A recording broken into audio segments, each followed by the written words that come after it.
Балаңыздың қасиетін айтасыз, бұдан келетін.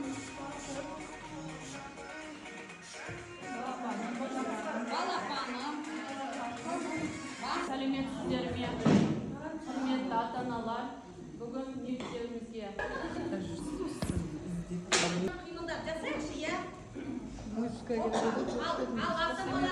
бізде оларды құрметтеп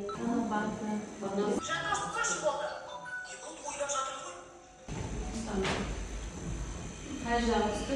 не қылып жүрсем сол баламен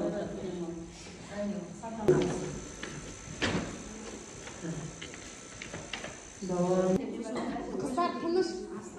Мен өзімді дамның бойындағы әдемі қасиетін айтып беріңізші. Біз танымай